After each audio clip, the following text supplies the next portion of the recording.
Imagine waking up every morning excited to go to work, not because of a paycheck, not because of deadlines, but because you're part of something bigger than yourself.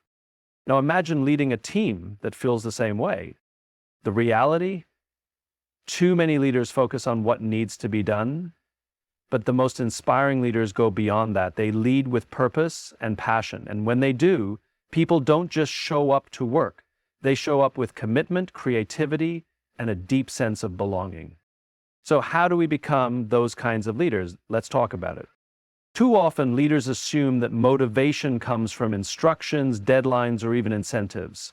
They believe that if they simply tell people what needs to be done, results will follow.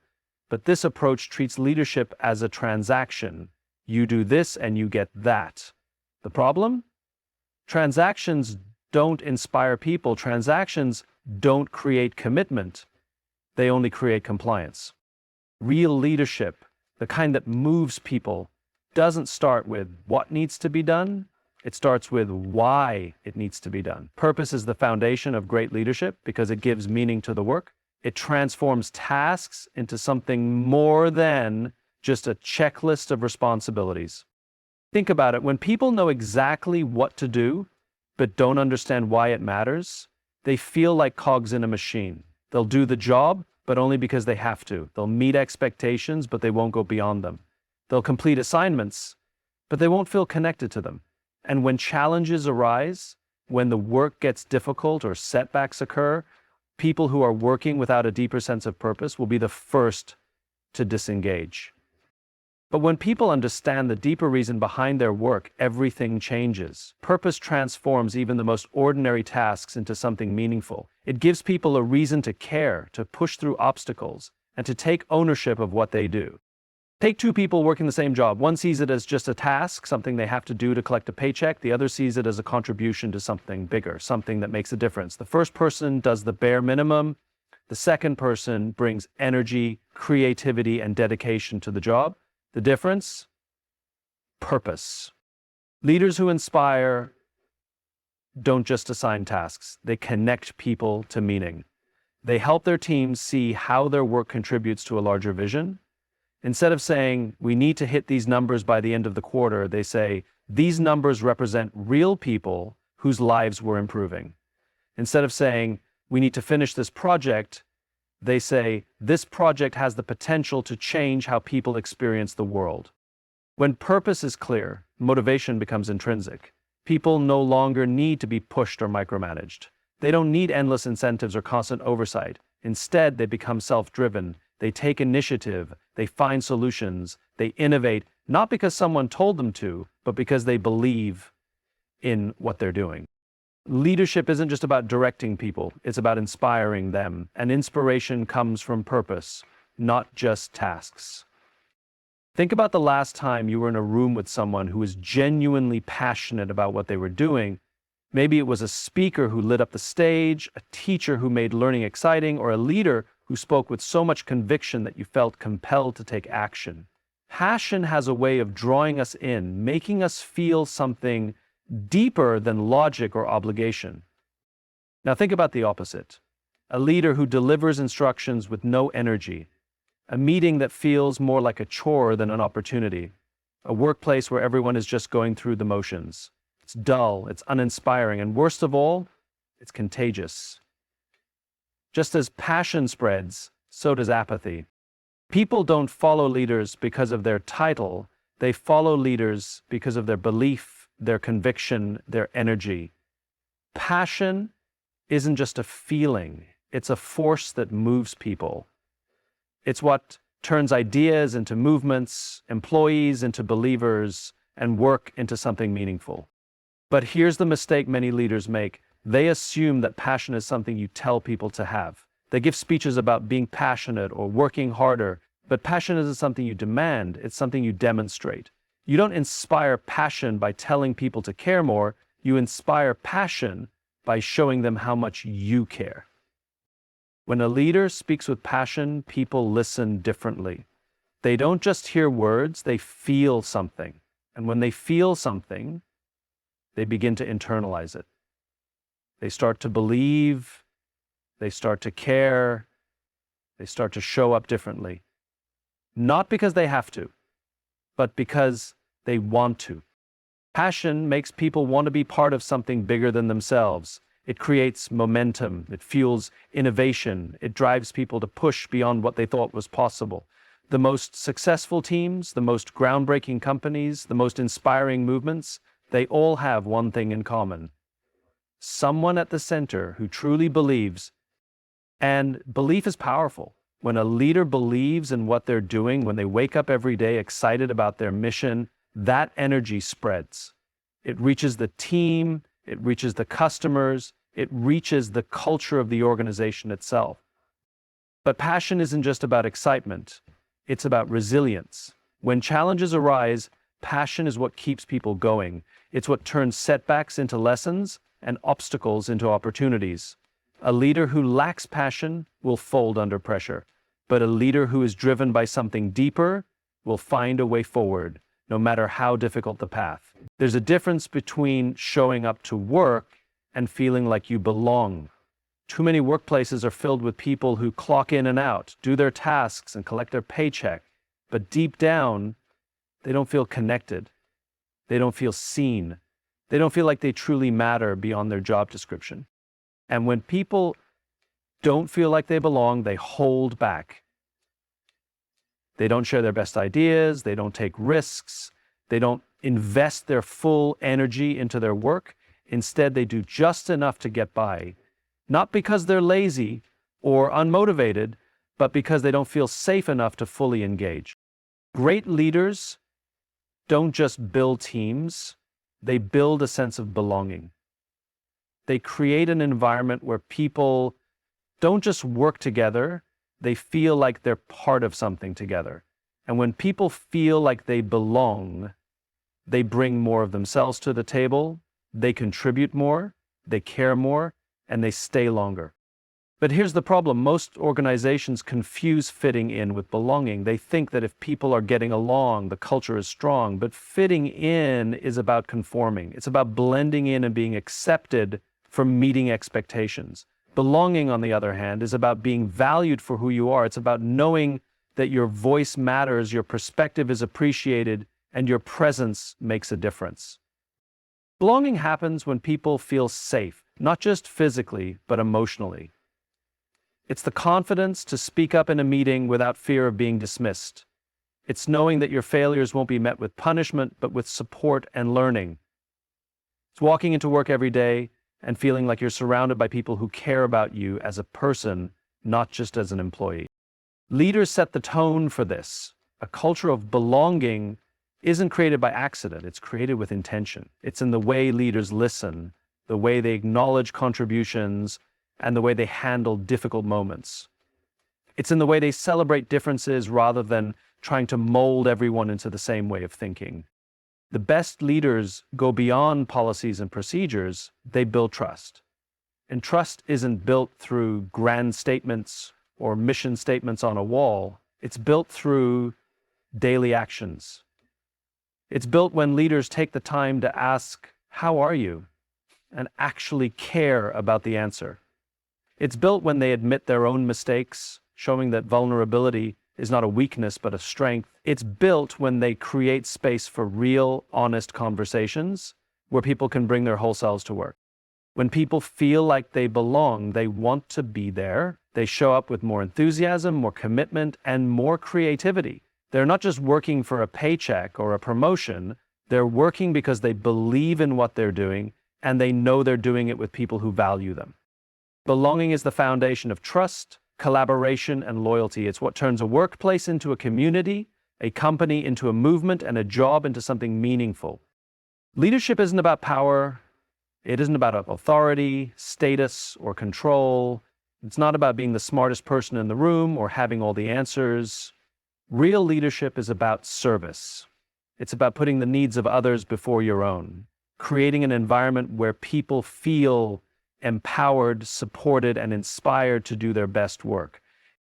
Yet too many leaders operate from a place of command and control. They believe leadership is about giving orders, setting rigid expectations, and demanding results. They assume that if they push hard enough, people will work harder. If they tighten their grip, people will fall in line. If they enforce discipline, the work will get done. And while this might produce short-term compliance, it never creates long-term commitment. People don't follow commands, they follow leaders who care. Leaders who serve. Leaders who make it their mission to remove obstacles instead of creating them. Leaders who don't stand at the top barking orders, but who stand with their people, making sure they have what they need to succeed.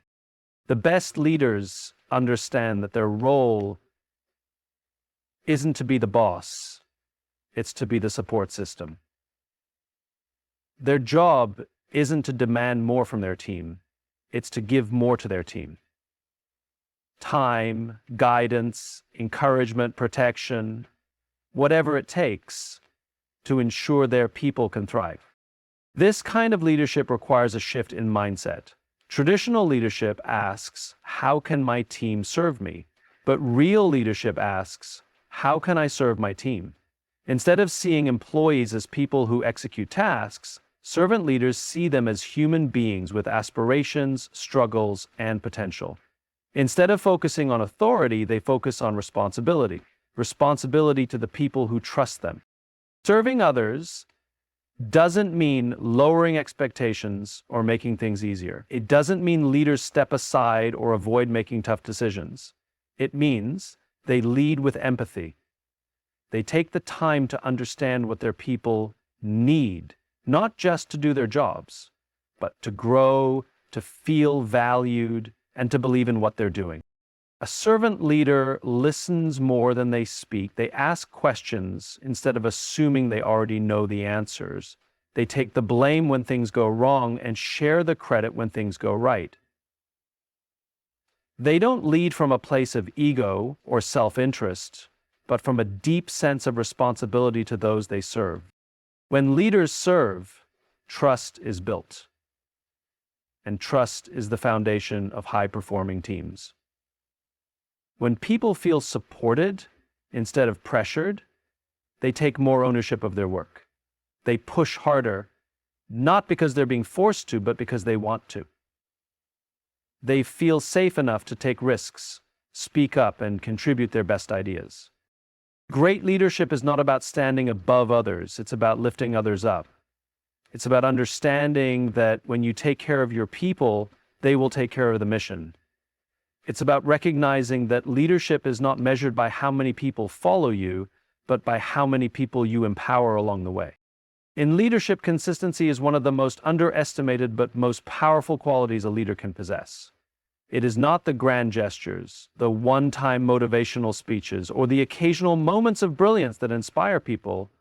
It is the daily commitment to showing up with the same values, the same clarity, and the same sense of purpose. Yet many leaders fall into the trap of inconsistency. They shift priorities based on external pressures. They make decisions one day and contradict them the next. They set expectations but fail to uphold them. They demand accountability from their teams but don't hold themselves to the same standard. And when leaders are inconsistent, they create uncertainty. They create environments where people don't know what to expect, where trust is fragile, and where engagement quickly fades. People don't follow leaders because of what they say once in a while. They follow because of what they do every single day. Trust is built in the small moments, when a leader consistently listens, consistently follows through, and consistently upholds the principles they preach. Think about the relationships in your own life. Who do you trust the most? Is it the person who occasionally makes grand promises, or is it the person who day after day proves through their actions that they mean what they say? Consistency is what makes leadership predictable in the best way possible. When people know what to expect from you, when they know that your values don't change with the circumstances, they feel secure, they feel safe enough to take risks, speak up, and contribute their full potential. But consistency isn't just about reliability, it's also about reinforcement. The best leaders don't just state their mission once and expect everyone to remember it, they repeat it. They reinforce it, they live it, they make it a part of every conversation, every decision, every interaction. They know that inspiration isn't a one-time event. It's a process. It's built over time through repeated actions, repeated messages, and repeated proof that they believe in what they say. A leader who is consistent in their vision ensures that people don't just understand the mission, but internalize it.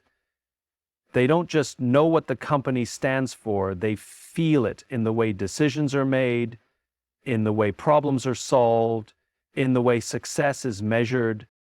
And consistency doesn't mean perfection. It doesn't mean never making mistakes. It means owning mistakes when they happen. It means staying true to the same principles even when the circumstances are tough. It means proving over and over again that you are who you say you are. The strongest leaders are not the ones who inspire in flashes of brilliance. They are the ones who inspire through steady, unwavering commitment. They don't lead with words alone, but with daily action. They don't demand trust, they earn it.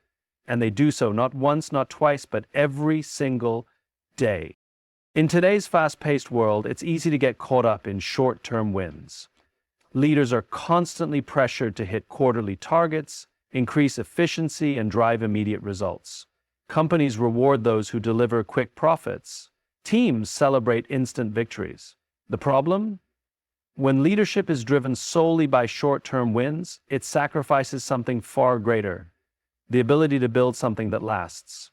True leadership isn't about what you accomplish today, it's about what you leave behind tomorrow. It's about legacy. It's about making decisions that will continue to have a positive impact long after you're gone. But legacy requires patience. It requires leaders to resist the temptation of cutting corners, chasing quick fixes, or making decisions that benefit the present at the expense of the future. It requires a shift in mindset from playing a finite game where success is defined by immediate results to playing an infinite game where success is measured by long-term impact. Think about the companies, movements, and individuals who have truly shaped history. They didn't just aim for short-term success. They built something deeper, something meaningful, something that would outlive them. They weren't focused on winning the next quarter.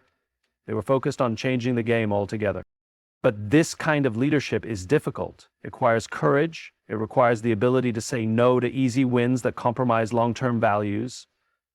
It requires a willingness to invest in people, culture, and innovation, even when those investments don't provide immediate returns. It requires choosing principles over profits, trust over transactions, mission over momentary gains. A leader who prioritizes legacy over short-term wins understands that success isn't just about what they achieve, it's about who they empower. It's about building teams that will continue to grow long after they leave. It's about mentoring the next generation, ensuring that leadership doesn't end with them, but is passed on, stronger than before. Short-term wins might get you recognition, but legacy gets you respect. Short-term wins might boost your numbers, but legacy builds loyalty. Short-term wins might make you relevant today, but legacy makes you remembered forever. A leader's true impact isn't measured in how many awards they receive, how many deals they close, or how many goals they hit. It's measured in the people they inspire, the values they uphold, and the change they set in motion. The best leaders understand that their role is not just to succeed, it's to create something that endures. Leadership is not about authority, power, or short-term success. It's about something much deeper.